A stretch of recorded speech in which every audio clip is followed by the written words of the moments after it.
오늘 주제는 한옥의 구조와 공간에 대한 이해인데, 그래서 좀 소주제는 어떤 한옥을 지을까라고 하는 주제를 이렇게 명제를 던졌습니다. 그리고 저는 지금 안동대학교에 있고요. 제가 호가 이렇게 절간에서 일할 때 호연거사여서 호연지기에서 호연이라고 항상 씁니다.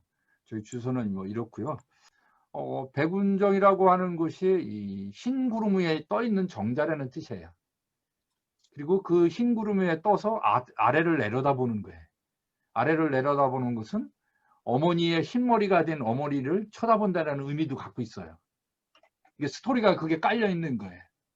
그러니까 그냥 허접한 정자가 아니라 효심과 그리고 또 다른 거기서 공부를 하기 때문에 그런 것이 여기에 농축되어 있는, 압축되어 있는 공간이라는 얘기죠. 그래서 여러분들한테 제가 이야기라고 하는 부분, 요즘 많이 얘기하는 스토리에 대한 얘기를 좀 잘 짜시면 여러분들이 설계를 풀어가는데 재밌지 않을까, 그런 얘기를 드립니다. 한옥에서 저는 이 석가래의 마구리가 점이다. 그리고 그 점이 만들어지는 것이 선이구나. 그리고 선에 의해서 면이 만들어지고 형체가 만들어진다라고 저는 생각을 해요.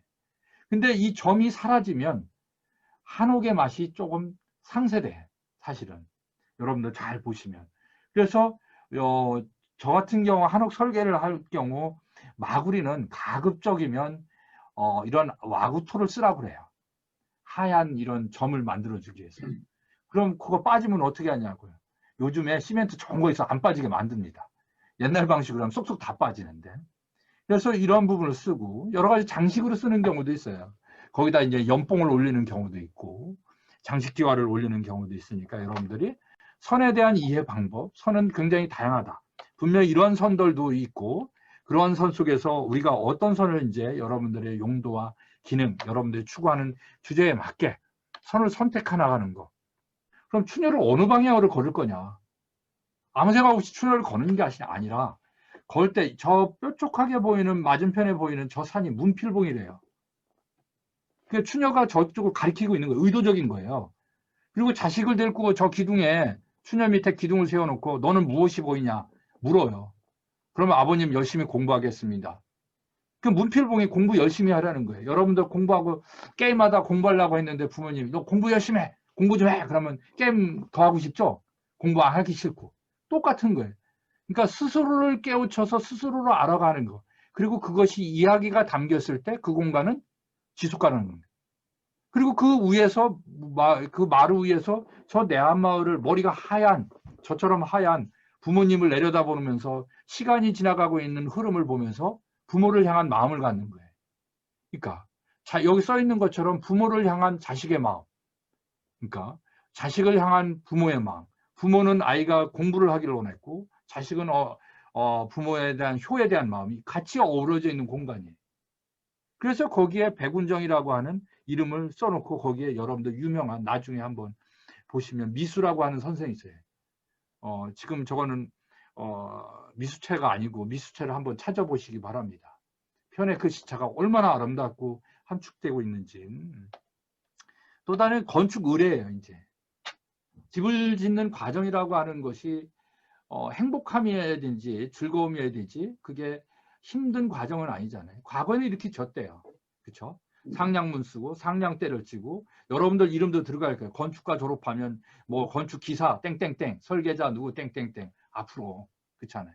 그러면 그 내용을 어떻게 담아갈 것인가. 사찰에는 분명히 이와 같이 불기 몇 년 몇 월 며칠 며칠 씁니다. 그렇죠? 그 다음에 제가 알고 있는 선생 김황지 선생 뭐 기타 몇몇 선생이 프랑스 가서 한옥을 짓고 있었던 일이 있었어요. 목재를 갖고 왔는데 이응로 화백 공방에 세느강변에 한옥을 짓는 92년도에 그때 상냥문을 써야 되는데 어떻게 써야 될까? 그래서 어떻게 한자로 쓰면 중국 사람 집으로 프랑스에 있는 놈들은 다 알 것 같아서 그럼 어떻게 쓸래 해서 아이디어를 낸 게 한글로 씁시다. 그럼 누가 쓸 거냐? 어머니가 쓴 게 그 집의 어머니. 이응로 화백 사모님이 쓰는 거예요. 지금. 그럼 여러분들 대청 위에 지금 형광등 불빛 위 대청 위에 여러분들 어머니 글씨가 써 있으면 보면서 항상 어머니 생각할 거 아니에요. 그쵸? 그리고 그 어머니가 가셨어요. 그러면 여러분들은 그 자녀를 데리고, 여러분들 자녀를 데리고, 우리 어머니가 뭐 썼는데 글자 쓰다가 저 삐뚤어져 갖고 어떡하냐 저거. 그렇게 개파냐 우리 할머니, 그런 손자는 없어요.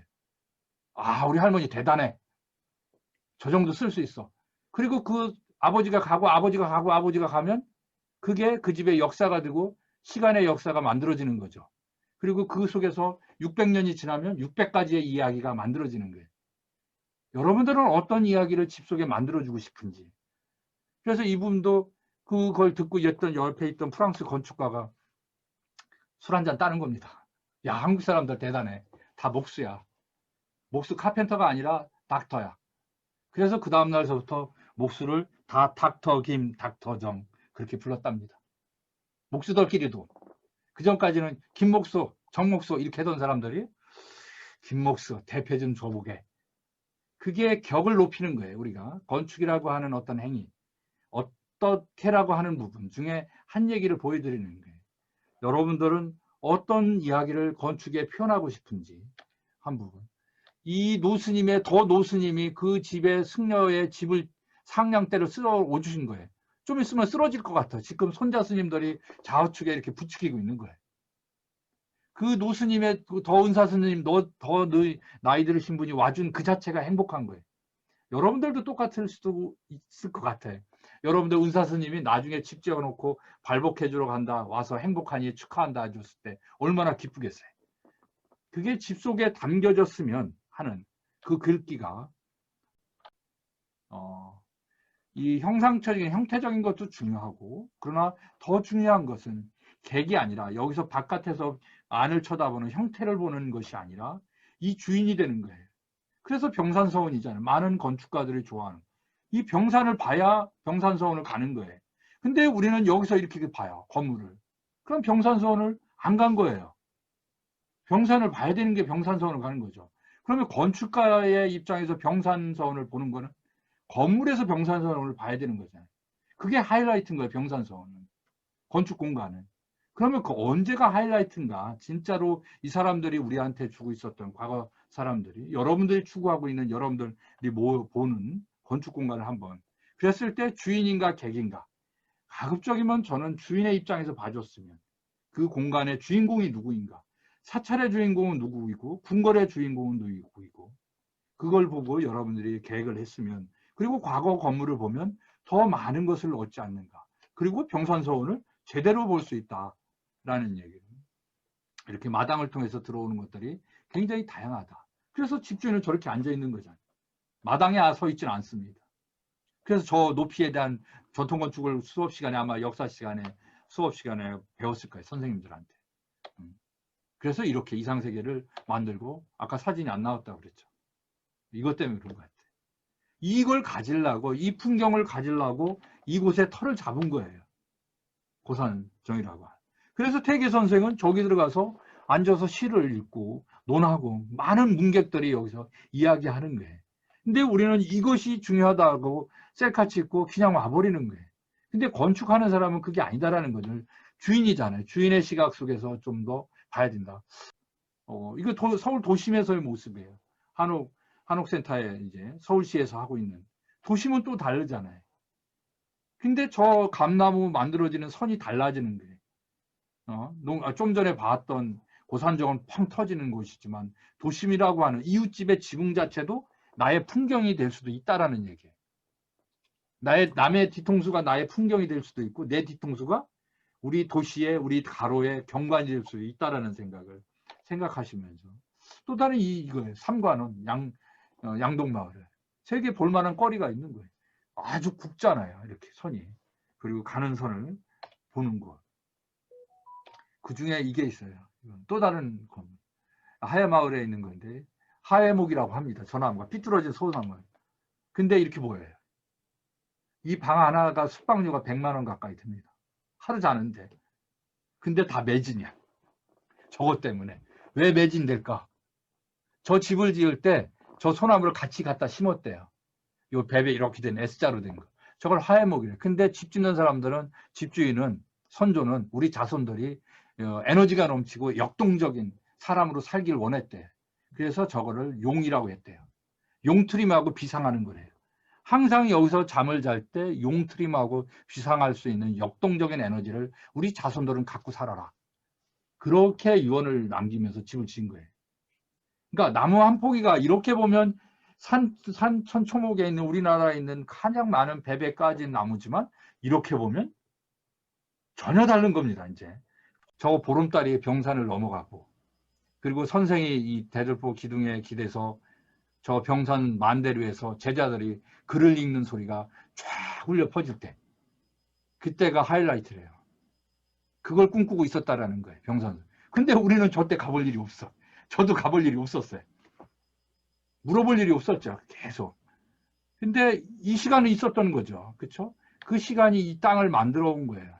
이게 공간이 사람을 만들기 시작하는 거예요. 우리가 분명히 공간은 사람이 만들지만 공간이 사람을 만든다고 그렇게 선생님들이 얘기하잖아요. 그건 저는 분명히 이런 공간 속에 그것이 있지 않은가. 그래서 이 땅을 정확하게 알아야 되고 시간에 대한 개념과 그리고 그 속에 있는 사람들, 그 속에 건축이 이제 어우러질 때 저는 지속 가능한 공간을 연출하지 않을까. 그래서 저는 시간은 굉장히 중요하다. 시간 설계하기다. 집 짓는 거는 아마도 시간 설계하기가 아닌가. 누구는 낮과 밤을 얘기하는 사람이 있지만 아침과 점심, 저녁을 얘기하는 사람도 있고 누군가는 봄, 여름, 가을을 보고 계획하는 사람이 있고 누군가는 자기 일생을 놓고 그리는 사람 아니면 내 다음 손자 때까지를 얘기하는 사람 누군가는 영원히 보고 가는 사람들이 있는 거예요. 그럼 영원히 보고 가는 사람들은 여러분들은 아파트 안 고를 거예요. 내 자손이 영원히 못 사니까 아파트에. 그쵸? 재개발 들어가야 되니까. 그럼 다른 방식을 취하기 시작할 거예요. 아니야, 내 대만 살 거야. 그러면 아파트 들어갈 수도 있고 그런 부분들이 있다라는 얘기를 드리는 거예요. 그래서 시간을 어떻게 설계하고 설정할 것인지를 여러분들한테 그 속에는 무수히 많은 사람들이 있어요. 이렇게 제가 한동안 와서 잡지책에 한동안 와서 이렇게 무가지에 글을 써줬던 많은 사람들 이야기에 한 3년간 써줬던 글이 있던 것 같습니다. 그래서 여러분들은 전통건축 한옥을 통해서 뭐를 품고 싶으세요? 저는 여러분들의 시간을 그리고 여러분들 설계에도 시간이 있지만 이 캠프에서도 여러분들이 꼭 여러분들 시간을 꼭 품었으면 좋겠어요. 그리고 객의 눈이 아니라 주인의 눈으로 여러분들의 눈으로 좀 더 접근하는 방법을 가지면 좀 한옥을 이렇게 부담 갖지 말고 좀 열린 눈으로 가지 않는가. 그리고 세부적인 전문적인 거는 인터넷 들어가면 다 있어요. 책으로 다 있고 그리고 이번 한옥 캠프에 또 다른 선생님들도 있기 때문에 그런 측면에서 이렇게 도움을 받으시면 그런 부분을 좀 더 발전해 나갈 수 있지 않을까. 그래서 저는 새해도 됐고 제가 항상 강의 끝날 때 쓰는 말 중에 우리는 건물을 짓는 사람들입니다. 그쵸? 받는 사람이 아니고 짓는 일을 평생 하기로 약속한 사람들이. 그래서 우리는 복 많이 지으시라는 말로 마무리할까 합니다. 여러분 하셨습니다.